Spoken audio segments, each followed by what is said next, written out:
기도하고 로마서 8장 같이 읽겠습니다. 참 좋으신 아버지 하나님 감사합니다. 이렇게 하나님 말씀을 읽게 하시고 말씀 앞에 저희를 세워주시니 정말 감사합니다. 이 말씀이 살아 움직여 역사하여 우리 안에 하나님의 강한 임재를 경험하게 하시고 그 말씀 안에 참 자유와 평안을 누리게 하옵소서. 말씀을 읽는 저와 듣는 모든 이들에게 성령의 충만함을 부어주세요. 예수님 이름으로 기도드렸습니다. 아멘. 로마서 8장입니다. 성령께서 주시는 그리스도의 생명. 메시아이신 예수께서 오심으로 마침내 이 치명적 딜레마가 해결되었습니다. 우리를 위해 오신 그리스도의 임재 속에 들어가 사는 사람들은 늘 먹구름이 드리운 것 같은 암울한 삶을 더 이상 살지 않아도 됩니다. 이제 새로운 힘이 움직이고 있습니다. 그리스도 안에 있는 생명의 성령이 세찬 바람처럼 불어와서 하늘의 구름을 모조리 걷어주었습니다. 죄와 죽음이라는 잔혹한 폭군 밑에서 평생을 허덕거려야 했을 여러분을 해방시켜 주었습니다. 하나님께서 자신의 아들을 보내셔서 문제의 급소를 찌르셨습니다. 그분은 우리의 문제를 자신과 동떨어진 문제로 취급하지 않으셨습니다. 그분은 아들이신 예수 안에서 친히 인간의 처지를 떠맡으시고 진창 속에서 씨름하고 있는 인류 안으로 들어오셔서 문제를 영단번에 바로잡아 주신 것입니다. 그동안 율법 조문은 이런 일을 해낼 수 없었는데 균열된 인간 본성으로 인해 그건 역시 허약해졌기 때문입니다. 율법은 언제나 근본적 치유가 아니라 죄에 대한 미봉책이었을 뿐입니다. 그러나 마침내 그동안 응할 수 없었던 율법 조문의 요구에 우리가 응할 수 있게 되었습니다. 이는 우리가 한층 더 노력해서가 아니라 오직 성령께서 우리 안에서 행하고 계신 일을 우리가 받아들임으로써 그렇게 된 것입니다. 자기 힘으로 할 수 있다고 여기는 사람들은 늘 자신의 도덕적 힘을 재보는 일에만 몰두할 뿐 정작 실제 삶에서 그 힘을 발휘하여 일하지는 못합니다. 반면에 자기 안에 일하고 계신 하나님의 활동을 신뢰하는 사람들은 자기 안에 하나님의 성령이 살아 숨쉬고 계신 하나님이 계시다는 사실을 발견하게 됩니다. 자기 자아에 사로잡힌 사람들은 결국 막다른 길에 이를 뿐입니다. 그러나 하나님께 주목하는 사람들은 탁 트이고 드넓은 자유로운 삶 속으로 이끌려 갑니다. 자기 자아에 집중하는 것과 하나님께 집중하는 것은 극과 극입니다. 자기 자아에 몰두하는 사람들은 하나님을 무시하고 결국 하나님보다 자기 자아에 더 많이 몰입하게 됩니다. 그런 사람들은 하나님과 하나님이 행하시는 일을 무시합니다. 그러나 하나님은 결코 무시당하는 것을 기뻐하시는 분이 아닙니다. 하나님께서 친히 여러분의 삶 가운데 사시기로 하셨다면 이제 여러분은 하나님보다 여러분 자신에 대해 더 많이 생각할 수 없습니다. 보이지 않지만 분명히 현존하는 하나님이신 그리스도의 영을 아직 모셔드리지 않은 사람들은 지금 우리가 하는 말을 이해하지 못할 것입니다. 그러나 그분을 모셔드린 여러분, 그분이 안에 사시는 여러분은 비록 지금도 죄로 인한 한계들을 경험하지만 하나님의 생명으로 사는 삶을 경험하고 있습니다. 예수를 죽은 자들 가운데서 일으키신 살아계신 하나님께서 여러분의 삶 속에 들어오신 것입니다. 그렇다면 그분이 예수 안에서 행하셨던 것과 같은 일을 여러분 안에서도 행하셔서 여러분을 그분을 향해 살아나게 만드시리라는 것은 너무도 분명하지 않습니까? 하나님께서 여러분 안에 살아 숨쉬고 계시다면 이것도 예수 안에서처럼 여러분 안에서도 분명한 사실입니다. 여러분은 실로 죽은 삶으로부터 건진받은 것입니다. 여러분 안에 사시는 그분의 성령으로 말미암아 여러분의 몸도 그리스도의 몸처럼 살아나게 될 것입니다. 우리는 자기 힘을 믿고 사는 옛 삶에게는 한 푼도 덕을 본 것이 없습니다. 그런 삶은 우리에게 유익한 것이 전혀 없습니다. 우리가 해야 할 최선은 그 삶을 땅에 묻고 새로운 삶을 시작하는 것입니다. 하나님의 영이 우리를 손짓해 부르고 계십니다.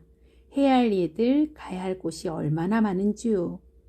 하나님께 받은 이 부활 생명의 삶은 결코 소심하거나 무거운 삶은 아닙니다. 이는 기대 넘치는 모험의 삶, 어린아이처럼 늘 하나님께 다음은 또 뭐죠, 아빠? 라고 묻는 삶입니다. 하나님의 영이 우리의 영을 만지셔서 우리가 정말 누구인지를 확증해 주십니다.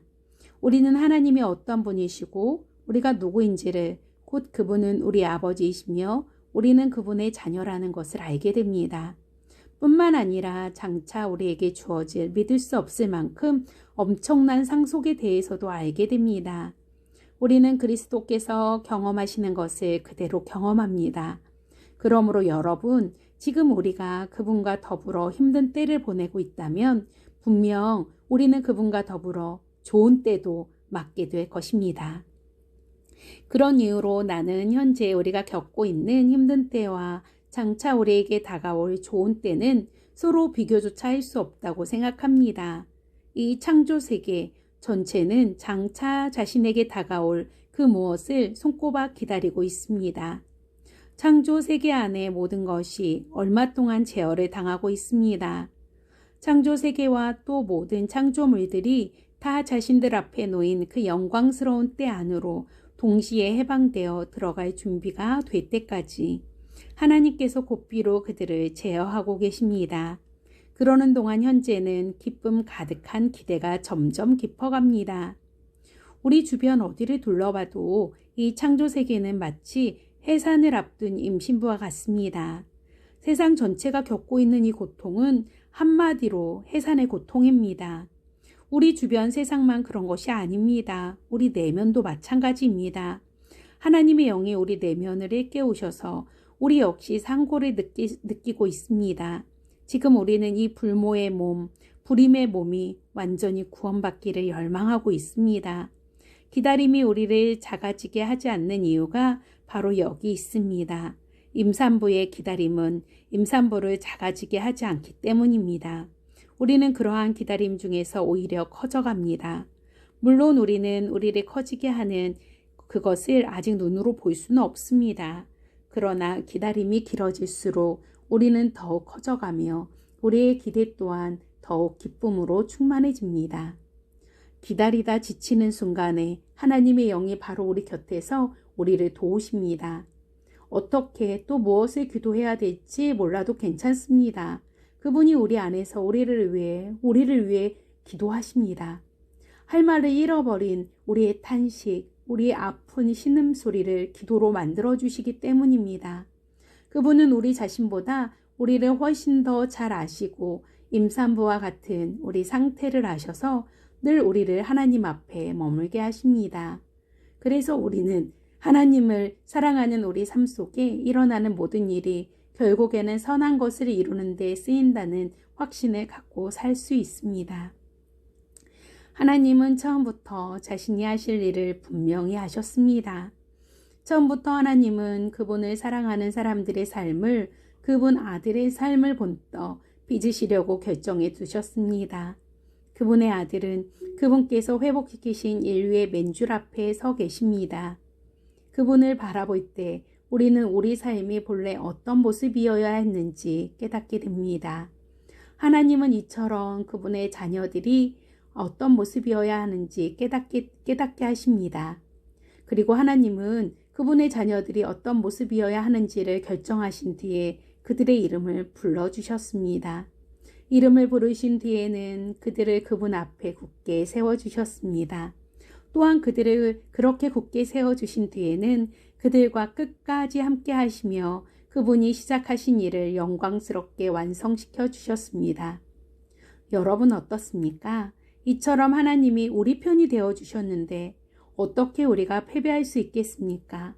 아들을 보내셔서 우리 인간의 처지를 껴안으셔서 죄악의 일을 감수하시기까지 하신 하나님, 그 하나님께서 우리를 위해 자신의 전부를 주저없이 내놓으셨다면 그분이 우리를 위해 기꺼이 아낌없이 하시지 않을 일이 무엇이 있겠습니까?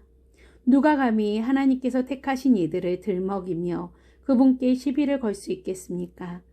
누가 감히 그분에게 손가락질할 수 있겠습니까? 우리를 위해 죽으신 분, 우리를 위해 다시 살아나신 분, 그분께서 지금 이 순간에도 하나님 앞에서 우리를 변호하고 계십니다. 그 무엇이 우리와 우리를 향하신 하나님의 사랑을 갈라놓을 수 있겠습니까? 절대 있을 수 없습니다. 고생도, 난관도, 증오도, 배고픔도, 노숙도, 위협도, 협박도, 심지어 성경에 나오는 최악의 죄들도 마찬가지입니다. 당신을 증오하는 자들은 눈 하나 깜빡 않고 우리를 죽입니다. 그들의 손쉬운 표적인 우리는 하나씩 하나씩 처치됩니다. 그 무엇도 우리를 동요시키지 못합니다. 예수께서 우리를 사랑하시기 때문입니다. 나는 절대적으로 확신합니다. 그 무엇도 산 것이든 죽은 것이든 천사적인 것이든 악마적인 것이든 현재 것이든 장래 것이든 높은 것이든 낮은 것이든 생각할 수 있는 것이든 생각할 수 없는 것이든 절대적으로 그 무엇도 우리를 하나님의 사랑에서 떼어놓을 수 없습니다. 우리 주 예수께서 우리를 꼭 품어 안고 계시기 때문입니다. 아멘. 기도하겠습니다. 하나님 아버지, 사도 바울의 마음을 다한 그 외침이 우리 마음속에 절절히 다가옵니다. 바울 선생님은 이렇게 담대히 말합니다. 그 무엇도 우리를 동요시키지 못한다고. 예수께서 우리를 사랑하시기 때문이라고. 그리고 바울은 절대적으로 그 어떤 것도 우리를 하나님의 사랑에서 떼어놓을 수 없다고. 왜냐고요? 우리 주 예수님이 우리를 꼭 품어 안고 계시기 때문이라고 말합니다. 하나님 이 시간 바울을 통해 주신 이 귀한 로마서의 말씀, 로마서 8장의 말씀을 마음속에 기쁨으로 받아들입니다. 아멘 합니다. 주님의 그 큰 사랑 때문에 끝까지 함께 하신다라는, 그리고 지금도 품어 안고 계시는 주님의 그 사랑 때문에 다시금 일어서고 다시금 어떤 상황에도 감사할 수 있음을 고백합니다. 하나님께서 오늘도 온전히 이끌어 주시고 말씀 앞에 세워주심에 감사드리며 참 좋으신 예수님 이름으로 간절히 기도드렸습니다. 아멘. 함께 복음을 살아요. 또 만나요.